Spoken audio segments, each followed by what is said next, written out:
Welcome to our book launch party. Great to have you all here. And let's start with our book launch. So today we have great experts here. We have 3 of our authors here already. Oh, another one comes in. So we have my dear colleagues in Bryce Austin. Hello, Bryce. We have Good morning or afternoon.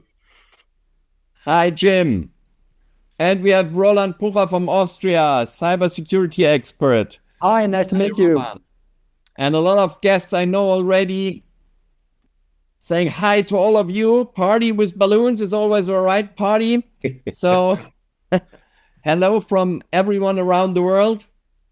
So it's a big day. Today it's a book. Here it is. Today we talk about this book, the US version of this book. And today is the launch party. So, short introduction of myself. I'm Nikolai A, media trainer, communications consultant, and editor of this book. And I couldn't have done it without all these great people you see on the book cover. And today we're asking one of the most important questions of our time. Can we still trust what we see, hear, and read? And let me introduce, before we go into this, the producer of this great show, Ash Goyle. He is the guy in the orange shirt, so you can't miss him on the screen. And he's helping us with your chat questions and with everything we should know about the technique of such an book launch. I've never done it before, to be honest. So, what can we still trust? What can we see? What can we hear? What can we read? And what is real and what is not? Artificial intelligence is transforming business, communication, and society faster than many of us ever expected. But every powerful technology has also a dark side. And this dark side is deepfakes, voice cloning, phishing, and AI-driven deception that are changing the rules.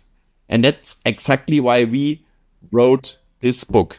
So let's make a little test with all of you who might spot the fake. And the first fake I show you. So you can right now in the chat, what do you think is real, A or B? Or are both real or both fake?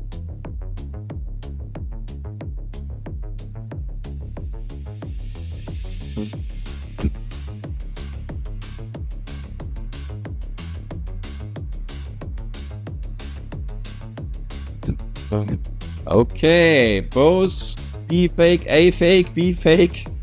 You're not sure. Both are fake.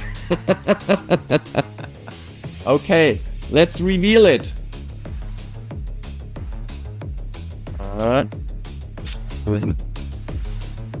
A is created by AI. It's my high-gen avatar. And B, it's me. I'm not much more pretty, I'm sorry. So sometimes it's good to have AI. So let's get back to us, because now our dear friend Roland Pucher from Austria, cybersecurity expert and one of the authors, will do a demonstration now for us with a live deepfake. So, Roland, the show is yours. Great. So, can you bring me into focus, because I think I'm a little guy, one on top here. Okay, great. So, Great to be here. Thanks, Nikolai, for doing this with us, and it's really great to be here. And you see, I have a digital background here, so you can't see my nice office background. But honestly, I'm sitting here, and we are doing a lot of projects with our customers regarding awareness and what is real, what is fake, and we see a lot of fraud topics popping up regarding deepfakes. And so you see, you might see me, but in fact, what you are looking right now, this is already a deepfake. So what you are looking at is a created image, which is created in real time, because this is my real face, and you can see it also in the reflections here in my glasses. And if I switch it back on, so this is the fake face of one of my colleagues. If I take down my glasses, it's even better. So it's very hard to distinguish. If I'm not moving the hand over my face, it's very hard if I just talk to you, but I can move my face, and it's very stable if I look into various directions, because this is what technology is already ready to do right now. And honestly, you can't see my PC and my workstation here. This is done with consumer-grade hardware. So this is something everybody can buy at Amazon or other shops with a couple of thousand euros or US dollars. So this is not, the challenge is not something that comes along with time. The challenge is already here. So it's on us to spot the difference, and I would say the threat is already there. So thanks a lot, Nikolai, to give me the opportunity also to be in the book. And if you want to get a little deeper insight on those technologies, like this live deepfake technology that I'm showing here today, or lip sync or voice cloning technologies, then I invite you, get the book, get into the chapters, and upskill your knowledge. Thanks, Nikolai. Thank you so much, Roland. That was great. But please, switch back to your own face. I can take another one as well. So, also with the picture beforehand, a lot of people of you got it wrong, and it's 50%. Is this fake or is the other fake? It's hard to tell. And if you don't know Roland and you speak him first time, you might thought that's the real Roland, as long as he does not make this. That's up until now a good sign to detect a video deepfake. But probably it's a couple of weeks when this won't help you anymore. So a lot of people get it wrong, and that's exactly the point. If we struggle to identify a fake under ideal conditions, how do we react under pressure? And there are a lot of companies who proved that it's really hard and who had big struggles out of these effects. When money is involved, when our reputation is at stake, or when our family needs help, that are the big problems. And let's have a look into the statistics. So the growth of deepfakes is 550% in 4 years between 2019 and 2023. And probably it's even higher the last 3 years, but it's also harder to measure. That's the big problem. If we see the year 2024, we have losses from AI fraud of 40 billion US dollar. And 2024, the sharing of phishing AI email attacks, the share of phishing emails in all the emails is 40% already. And probably this year it's even more. So cybersecurity is no longer about protecting our systems. It's about protecting our trust. And that's the big topic here and the big risk. So there are huge cases there were $25 million transferred after a deepfake video call impersonating senior executives in Hong Kong. 84% of UK organizations reported phishing attacks in 2024. And it's the same number in Germany. And I can tell you most of my clients where we do communications consulting, crisis communications consulting, have been attacked within the last 2 years. AI-generated spear phishing emails achieved a click rate of 54%, performing as well as human experts. And AI can create convincing voice clones with as little as 20 to 30 seconds of your audio. So maybe you noticed sometimes people are calling you and just saying hello, and the chance is very high that they're recording your voice to make a voice clone of your voice. And that's the landscape of threat we have. So let's go into details and let the experts a little bit talk about their experience. Jim, you might probably seen a lot of cases. What are the wildest cases you've seen in the last couple of months or years? So I was on a TV show about AI with 4 other experts, and the host of the TV show is a very public person. There's a lot of video of her up on the TV website and YouTube, and somebody had cloned her voice using either 11 Labs or Synthesia, and her family got a phone call that went something like, I'm in the hospital. I've had an accident. I rolled the SUV. I want you to know I'm okay, but the SUV burned and my wallet was in it. I am starving and I hate this hospital food. So can you please send $200 to nursebetty@gmail.com so I can get some good food in the cafeteria? And in her family, they have a safe word. So I'm going to make one up, jalapeno peppers. So if she doesn't say jalapeno peppers in the conversation, you know it's not her. And in particular, in families, grandparents are very susceptible. You know, the granddaughter's in Greece and grandmother gets a phone call, my wallet was stolen. So do you have a safe word in your family? Has everybody in your family been trained?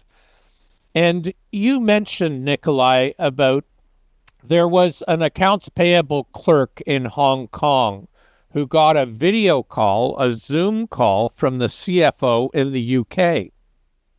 And it wasn't just the CFO, it was like Hollywood Squares with everyone on the finance committee there. And the CFO said, look, we have a terrible, terrible problem.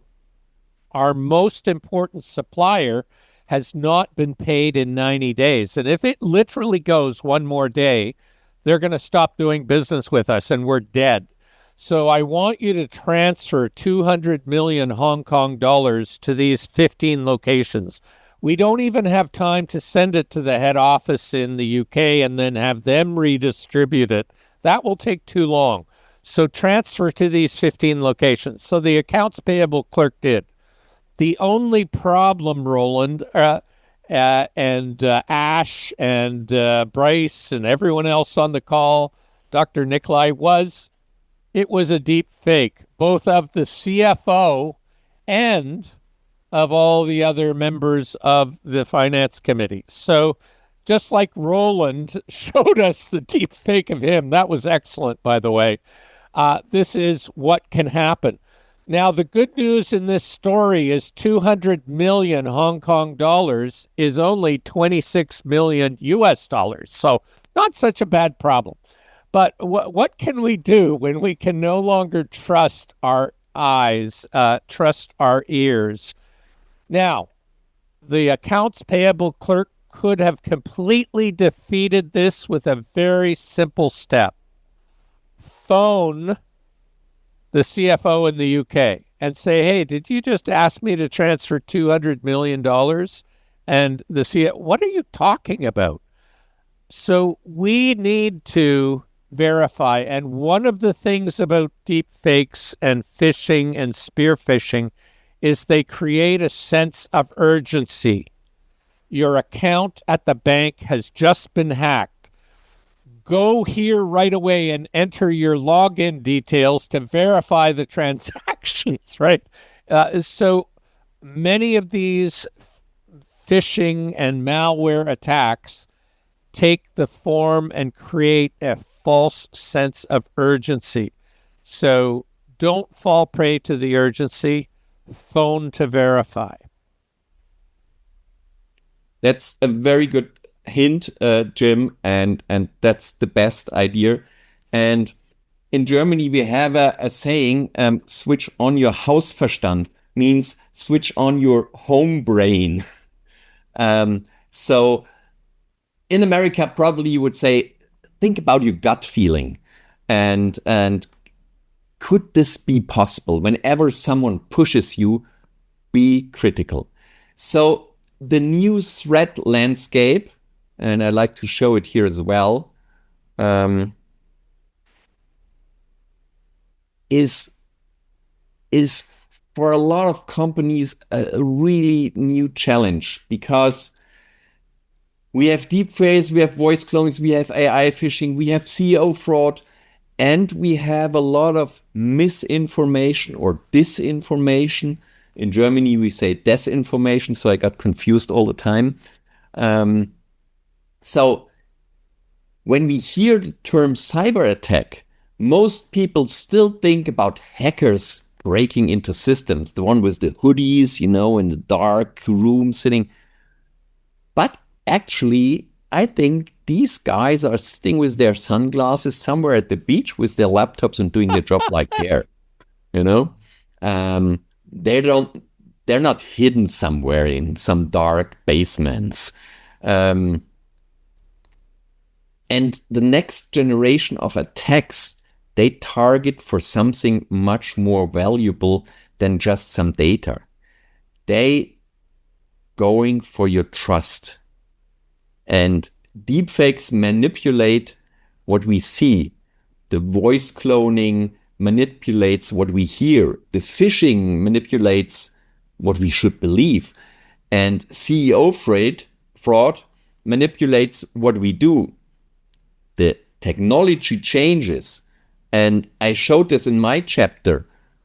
Fake news is definitely not new. We have it already in the antique. Think about the Trojan horse, which is also on our cover. That just today the Trojan horse is digital. And so the technology changes, but the psychology remains the same. The question is no longer, can someone break into your system? The question is, can someone manipulate our decisions? And that's the big problem. So before we go more into deep, I just want to make a round and introduce or tell a little bit about our authors. We already have seen Jim, who does a lot of keynotes on cybersecurity and AI, who is an author and a keynote speaker and worked in this field for a long, long time. Same as Bryce Austin, who will give us another example right after this and introduce himself. He is a cybersecurity expert. He works with a lot of companies. He also worked with the FBI, I've heard, and other agencies. And myself, I started the whole thing because I was working with a lot of companies doing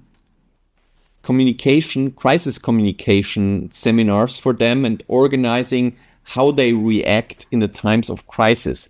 And what I found out is that they're very good when it comes to like accidents, working accidents. They're very good when there is a fire, or they're even very good when there is a bomb attack or something like this, or an earthquake. But they're not really good in their communication when it comes to detecting cybersecurity threats and teaching their people how to react, how to behave, and create an awareness on what has to be done to run a safe company in the age of fakes. So then we have Thilo Baum, who has unfortunately today no time. He's a former journalist, and he's working a lot in the field of disinformation. He wrote a book on this, very successful in Germany.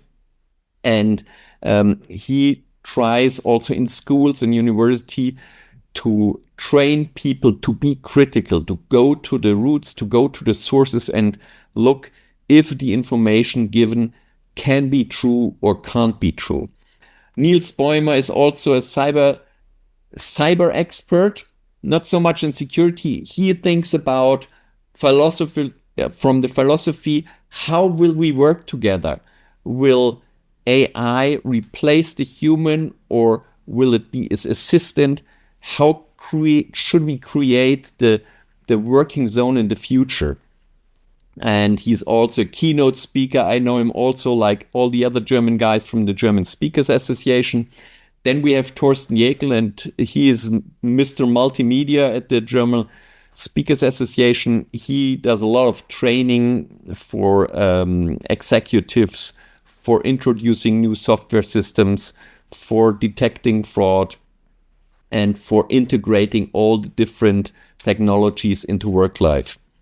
Mariam Kublashvili, on the other side, she is a political analyst, and she wrote in her chapter a lot about the political influence via campaigns, via targeted disinformation onto the societies, changing society's opinion, even with elections. And Roland Pucher, you've seen himself. He is the man who can change his face in just a click of a finger. Cybersecurity expert from Austria. And he is really deep into the tech. I hope he will always stay on the white side, because if he would change to the black side of cyber, that would really be a threat for all of us. So I'm very glad that we have all these fine people on board in our book. And next, I'd like to introduce Bryce, cybersecurity advisor, former chief information security officer, and he will also tell us a little story what he has seen in the market. Bryce. Thank you so much, Dr. Nikolai. I appreciate it. AI is certainly changing the face of cybersecurity in a number of ways. The deepfake examples are very interesting, and I'll tell you, seeing someone else's face pretty convincingly over a Zoom call work in real time, it's terrifying. Having said that, my chapter on the book was about AI and the law, and it's an interesting space because laws in and of themselves do not change behavior. What changes behavior is a law, appropriate enforcement of the law, and adequate penalties as a consequence of breaking the law. It takes all three of those things to change behavior. And normally laws are reactive. They're not proactive. Society sees a problem and they make a law about it. Back when the Model T originally came out, it didn't have a fuel pump. It was gravity fed for petrol. And if it went up a hill that was too steep, it couldn't go. It had to back into it because the fuel tank was in the back. There are states in the U.S. that still have laws on the books saying a car reversing up a hill has the right of way from the Model T. It was a reactive law, and just no one took it off the books. Well, AI is moving at such an amazing rate right now that the thought laws are going to keep up with how these are being used is a real severe opportunity for improvement. So what I said in my chapter of the book is that we've developed a net new technology with AI, something that didn't exist before. And we were in the same spot roughly 100 years ago with radiation. You know, Madame Curie found it. Regrettably, she passed from it. But around 100 years ago, we were starting to use it actively as a society. We understood the power of X-rays. We were X-raying concrete structures and bridges to see if they were working properly, to see if there were cracks. We started X-raying people, not understanding just how devastating it can be from a cancer standpoint. We knew it was powerful to society. We didn't know that it was potentially dangerous. And it wasn't until people started selling tinctures of radiation, like elixir of radium, designed to cure everything from gout to goiter to restoration of the marital impulse, is what it said on the bottle. And a rich gentleman drank 1,400 bottles of it, and his jaw fell off and he died. Then the laws started coming, and it took almost a full decade before there was significant regulation around radiation. Well, we're in the infancy of AI, and it's changing at a very quick rate. And the thought that laws are going to keep up, it's a challenge to make that argument. So thank you so much, Bryce. What worries you most about the current pace of the AI adoption? There are a couple of things. The first is that we are moving from an area where AI has been very useful to answer questions, to give information. I'll call it a reporting AI. We're moving into an agentic AI, where AI might start making decisions, might start doing things on behalf of people. There's a very famous fight going on right now between Anthropic and the US government about what is and isn't appropriate use of agentic AI. The makers of the AI are saying that using AI to make decisions about who or where to attack in a war is something that AI is not ready to do, and they don't want to do it. And the US government feels differently as of right now. We will see where that goes. On a more personal level, in the clients that I work with and the companies that I try to help keep safe as part of my practice, a number of them want to use some of these desktop assistants like OpenClaw, like Claude Desktop. ChatGPT just launched one as well. These assistants, I've got a couple of issues with them. First, some of them are designed to work in a bit of a sandbox, so they only have access to the data that you give it. But it's still awfully easy to push the button, just take access to all my data because you're going to get to know me better and you're going to understand more about me. Well, technically that's correct, but that's kind of like saying you're on a first date with somebody, so let's compare bank accounts and medical records. See, you're going 0 to 100 there awfully fast. The second problem is that these tools have a very serious history of significant cybersecurity vulnerabilities. OpenClaw, I think, is the worst in this case, but I follow CISA, the Cybersecurity Information Security Agency, weekly reports on known vulnerabilities that have been patched. Just this week, OpenClaw had 21 of them in the high or critical category. That's a serious problem. So the rate at which these sorts of tools are being adopted is far outstripping the rate at which they're being made secure. It's kind of like where cars were in the 30s and 40s. You know, if you got into a car accident in the 30s and 40s or you got hurt, well, you just need to be a better driver, right? This is obviously your fault. And then people started getting thrown through windshields and they realized that's pretty gruesome. Maybe we should make toughened up windshields. And they did. And that's good. And then the wife of the CEO of Volvo got into a pretty minor accident and was very seriously injured and went to her husband and said, why does it need to be this way? And they invented seatbelts and eventually invented larger headrests, similar to what I have on this chair, which is part of why I have this chair. Because if I was hit from behind in my car, my head stops. These sorts of innovations had to come from bad things happening.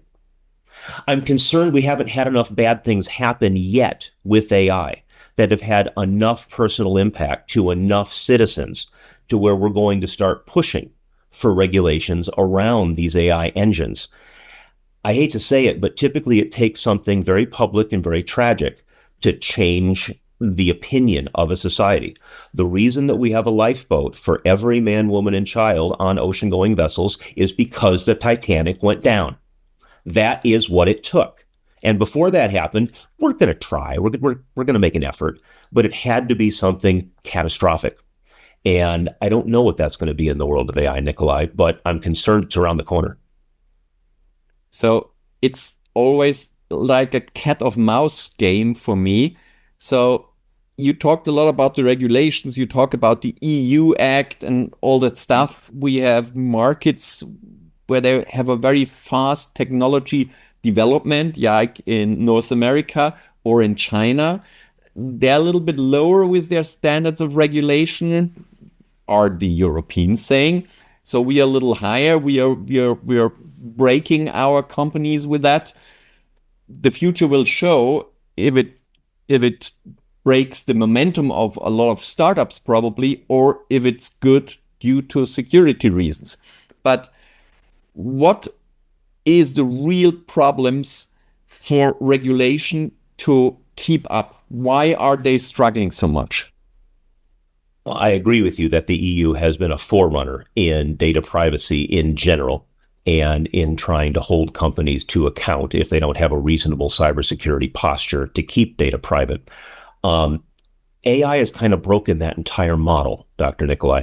So AI engines are scrubbing all the information on the web, trying to learn from it, trying to ingest it, trying to be able to make inferences from it. And there is an ingestion of this data, both public and private, that are going into these AI engines almost with no regulation at all.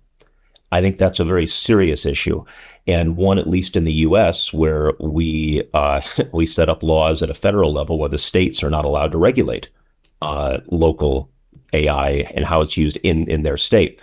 And getting into the minutia of that would take an entire day, not just a short interview. But I think there are some saving graces here. Very recently, Google just lost a court case in Germany. Actually, there was a company whose name was incorrectly affiliated with scammy companies, sketchy companies, companies that were not on the up and up. And if you search for the name of the company in question, the one that brought the lawsuit, AI would say, yes, it is known for dubious business practices and is often perceived as a scam. Well, the company in question sent a cease and desist letter over to Google. That did no good at all. It's Google. They don't have to care until they have to care. That's true of all big companies. I don't mean to pick on Google. They do a lot of things very well. It ended up going to court. And Google tried to make the argument basically saying it's up to the user to validate that which comes out of AI. Nikolai, when I was taught to drive when I was 16, they told us that you needed to be looking in your rear view mirror every 2 seconds and in your side view mirrors every 5 seconds, all the time while you were driving without That's not reasonable. That's not going to happen. And the thought that people are going to fact check every single piece of information they get out of AI is not reasonable. It isn't a realistic expectation. And I'm happy to say the German court found Google liable for its AI engine spreading what everyone agrees is blatant misinformation. I think that sort of case law is going to help turn the tide because laws come in many different flavors. We've got laws that are about AI, and then there have to be lawsuits that invoke those laws, and then there has to be case law around those laws. Well, there are existing laws on the books that can be applied to AI, like slander, libel, defamation, so on and so forth. And this case law is usually where the rubber meets the road. When we want to know how seriously does society take a certain thing, it's about case law. You mentioned I do partner with the FBI on occasion. That's true. I do with the Secret Service as well, hence the other side, the plaque behind me. In the U.S., it is a fine of up to $250,000 for copying a movie. And it shows up at the beginning of every DVD that you buy. And the FBI is on record saying if you copy movies and you don't sell them to other people for a profit, we don't care. We aren't going to prosecute it. We aren't going to look at it. We have better things to do. The law is on the books. But unless you are trying to resell these to people who might buy a legitimate copy from the actual owner of the intellectual property, we're just going to ignore it. Just copy yourself to your heart's content. I think if we keep a close eye on where the case law is going around AI, it's going to help us understand the direction that we're moving. My concern is that the direction of AI's ability to be more and more useful in many areas and more devious in others is growing at an exponential rate. I think the reason that we have the GDPR laws is because data breaches from large companies that had a tremendous treasure trove of personal data on EU citizens was becoming too big a problem to ignore. So we had to put laws on the books saying you have to have common sense when it comes to cybersecurity to keep EU citizens' data safe. I think that makes a lot of good sense to me, too. We don't have that yet with AI. I hope existing case law can help fill that gap, but I think in large part it's going to be up to us to understand if you are making a decision that doesn't have a lot of repercussions, like I want to try a new recipe in the kitchen and I'd like to try a pesto sauce, but never made one. Can you give me a recipe? Well, the worst that's realistically going to happen is you don't like your pesto sauce. If you ask AI, I just started on a new prescription. Can you please tell me whether or not any other prescriptions I'm taking has a negative interaction? And it says, no, you're good to go. And it's wrong. We could be in a life safety situation. It's going to be up to us to take the common sense and put it back into AI. And I've actually been hit by this myself. Initially, not in cybersecurity. It's gotten cybersecurity reasonably good when I normally ask.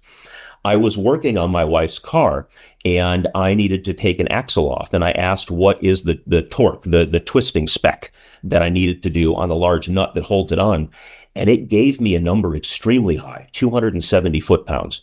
Now, the nut, I think, was big enough to take that. I don't think it would have been life safety, but I've worked on this car before and that didn't feel right. So I did more research. Yeah, what do you know? It's 80. 80 is not 270. And in the wrong context, I could snap lug nuts off of the car. That would be a real big problem. Or even worse, I could almost snap them off. And then she hits a large bump and the car flies off the car. AI doesn't know what it doesn't know. And one of the most famous examples I can remember, someone said to AI, I'm having a hard time keeping the cheese on my pizza. How do I keep it from sliding off? Well, someone had written in a Reddit post months and months ago as a joke, I put Elmer's glue on my pizza to keep the cheese from sliding off. Well, AI doesn't get irony or humor, at least not now. So it recommended, why don't you try some Elmer's glue? That would have been a bad idea.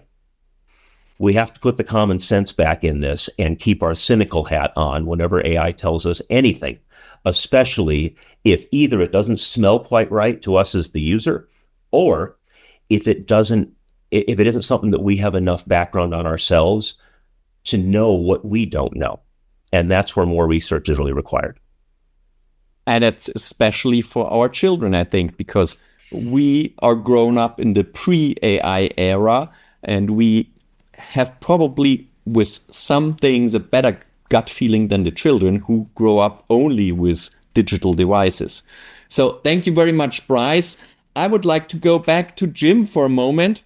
Jim, when was the moment you did realize that AI-generated deception was no longer science fiction, but a real business challenge?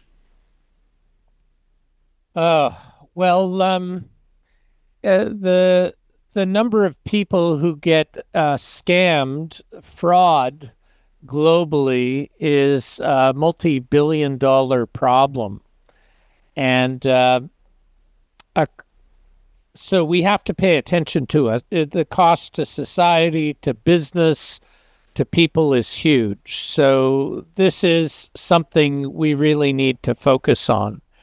And Google is able to identify and remove 99.9% of spam and put it in your spam folder. But, every day I get spam phone calls on this and phishing texts. And by text, it's called smishing because SMS text. So SMS and ishing, you get smishing. Billions of dollars are stolen from clients. And I was at Mobile World Congress where the vice chairman of Airtel, the second largest telco in the world out of India, was very proud that they were removing 66% of smishing. Now, 66% is a long way from 99.9. The telco industry has to get a lot better at this because this is the daily device that we have for doing everything. And, why are 10 million texts coming into Germany from, Myanmar right now? And maybe we could identify this as a pattern and say, ooh, might this be pernicious? Yes, no, maybe. So the telco industry is going to have to really get better. A colleague of mine was just at Cisco Live 2026, Pascal Bornet, and Mythos is a program, an AI created by Anthropic that can go through billions of lines of computer code and find the hidden vulnerabilities. In fact, Cisco's networking code is about 50 billion lines of code. No human can do that. So the AI can go through it and identify hundreds of vulnerabilities that hackers, if they figured it out, could use. Now, just this past weekend, the U.S. government said Mythos should be shut down because if it got in the hands of a hacker, it would create problems. But Anthropic has been only giving it to the good angels, like Cisco. And I was talking with Mark Simon, who's the head of Mozilla, which does Firefox. Anthropic let them use Mythos to identify 283 vulnerabilities in the open source code for Firefox and others. So Anthropic has been focused on the side of angels, but that has now been shut down by the U.S. government. This is this is very recent. This is less than a week old. It was this weekend. These are very important discussions that we're having here today. Thank you very much for these examples. I'd like to go back to Roland, if that's okay for you, Roland. I'd like to know, you're working very much on the technical side. So what would be the biggest or the first advice you would give to any board member or any executive of a company to avoid cybersecurity threats?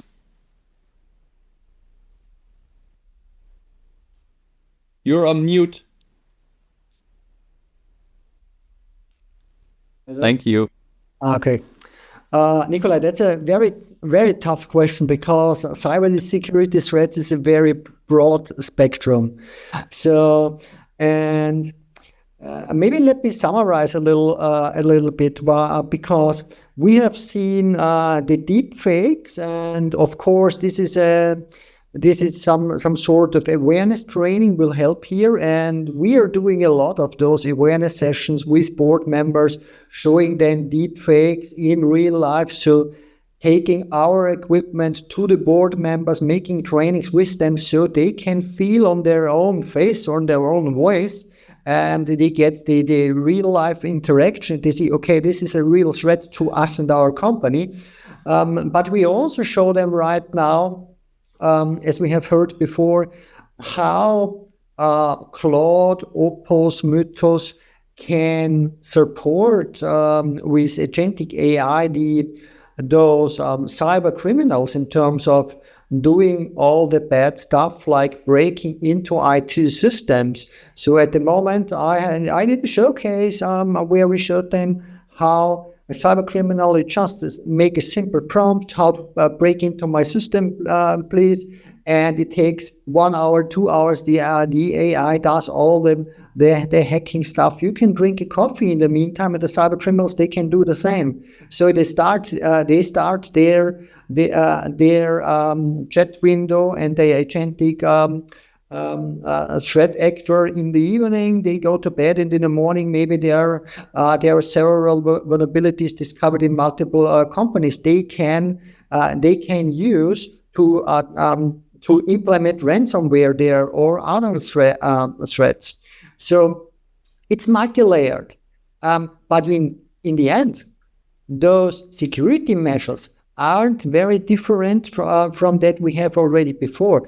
The big question is the dynamics, because it's way more faster. And I tell them, look, it's not the question if you are targeted. The question is, Can you detect it in time, and are you able to react in time? And that's the big question. And they have to be aware of all the threats, and they have to be ready if it hits them.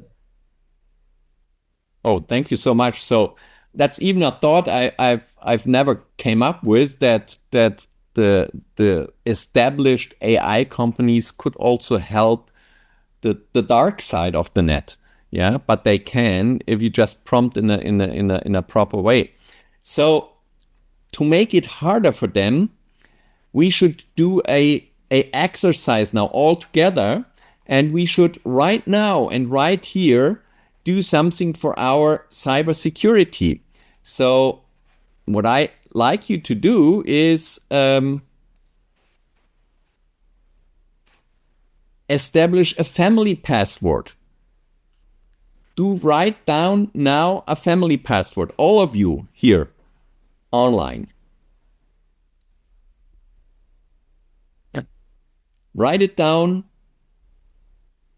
and share it with your family. But please be clever. Don't share it on social media. I would even avoid sharing it on a phone, but usually the smartphone, if you're not hacked by any police service or jurisdiction, should be safe. But I would do it personally, and you should do something what is not easy to detect. So that's the reason why we do this. We don't want you to leave this session feeling powerless.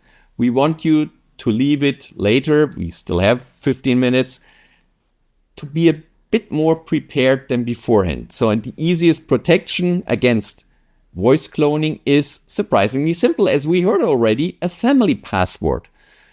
So when you choose a code, share it with your loved ones, but also make sure it's easy to remember. And it should not appear on any of your social media accounts. And it should also not be connected with your birthday or your mom's birthday or your grandma's birthday, or with pets' names, or with your hobbies. So if someone calls you, like we heard today, I had an accident and I was very badly treated in the hospital and I need money for Nurse Betty, I think it was, ask for the password. So take your phone now and send a message to your family and create your code word today. So please raise your arms if you have done such a code word. Okay. Joachim, can you switch on your microphone? Yes, here we go. Joachim, can you tell us your password? Of course. It's 4 stars. Okay. I always take 4 stars. Joachim, exactly, that's the problem. You should not tell anyone, especially not us. Okay. Sometimes I take 1 to 3. We made this up. So it should really be something even my dear colleague Joachim would not know from me and I would not know from him. So please take this seriously. And thank you for this little joke, Joachim. What we do in the family could also work somehow in businesses.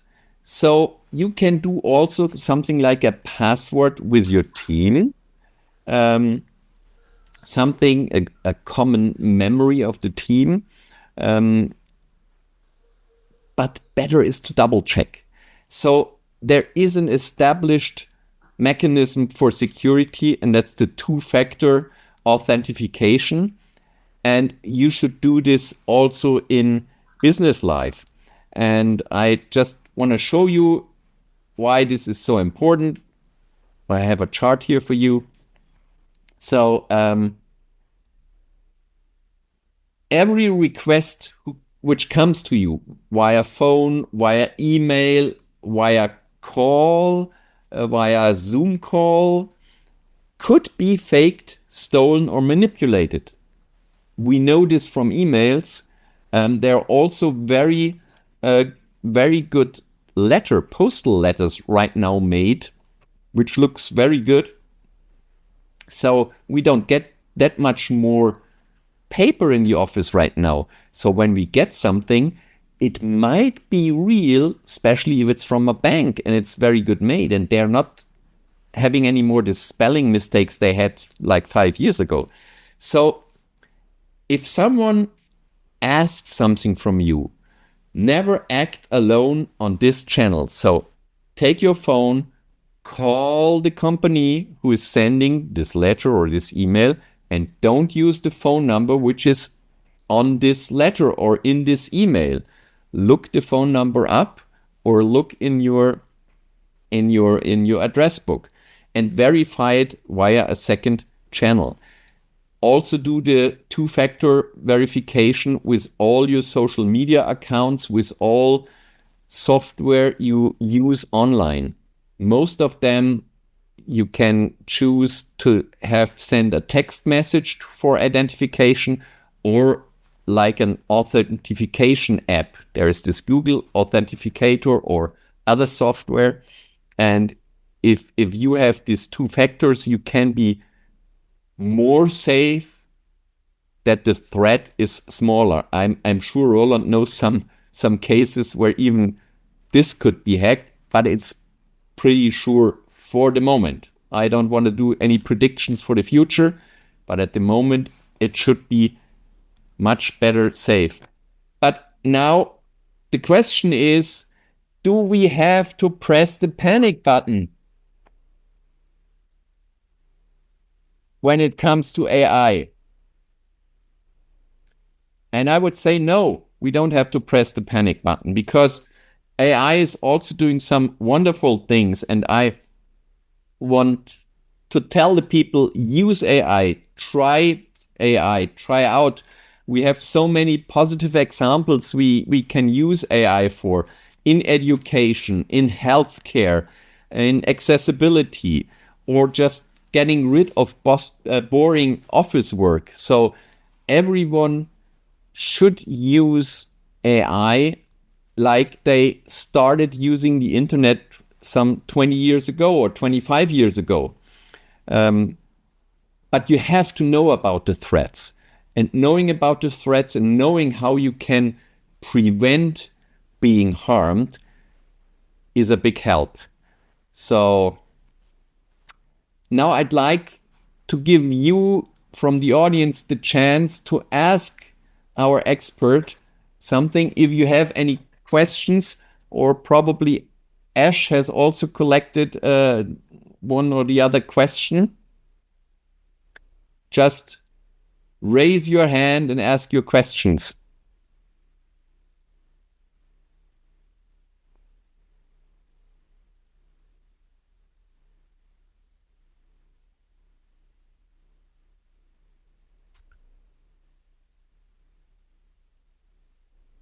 No questions so far.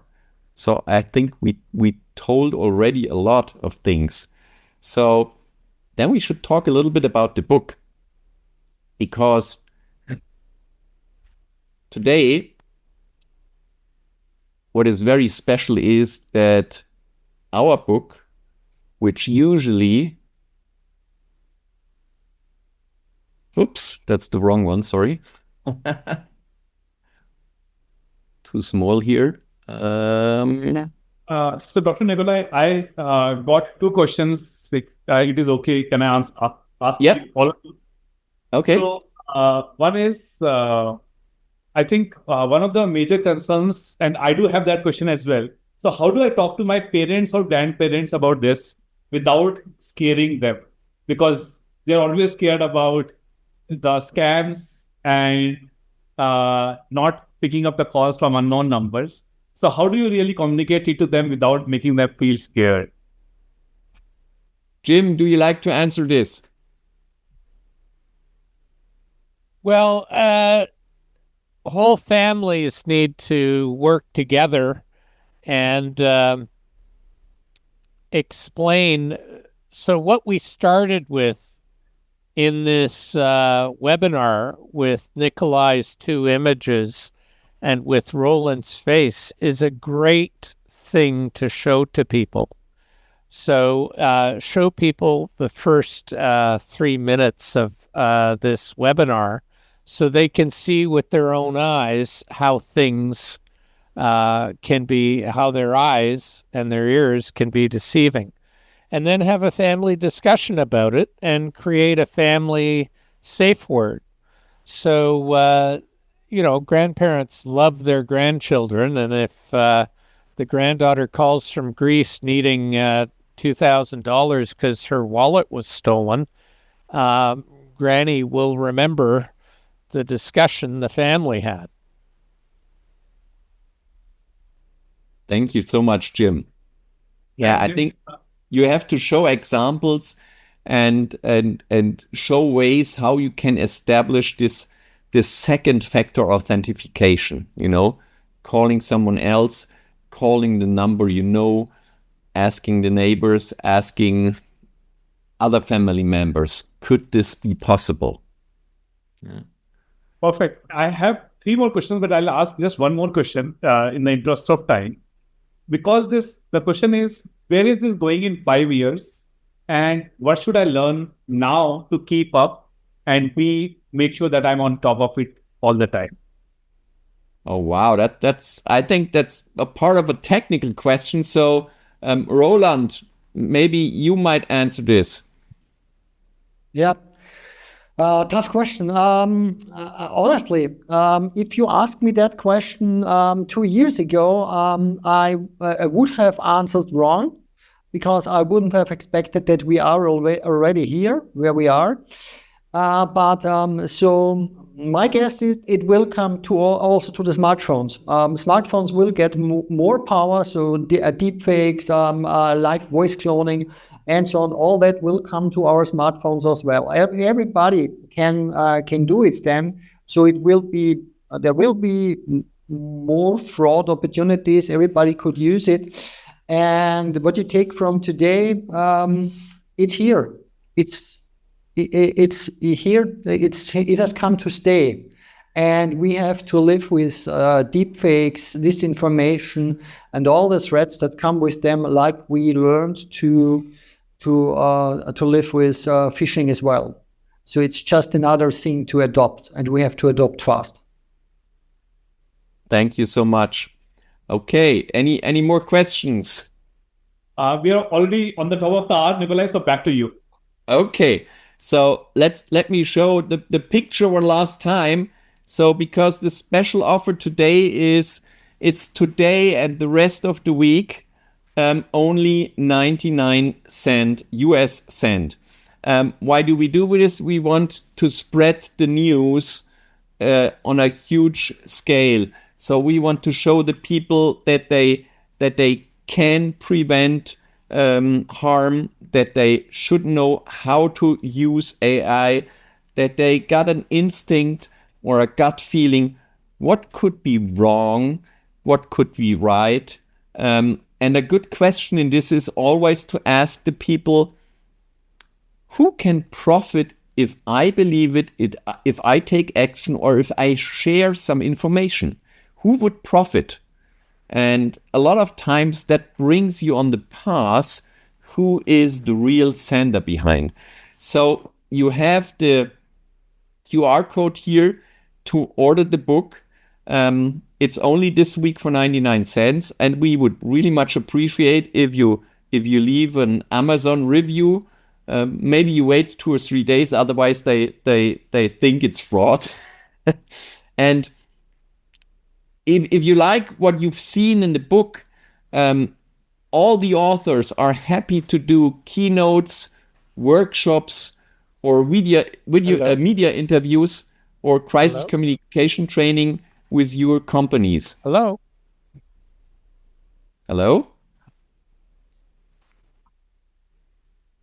Can you still hear me? Yes, we can hear you. Okay. Go ahead. Okay. So if you like the book, if you like the chapters, get in contact with the authors. In every chapter, there's a link to the authors, or you can just write to me, behr@brainscript.de, and I will make the link to the authors.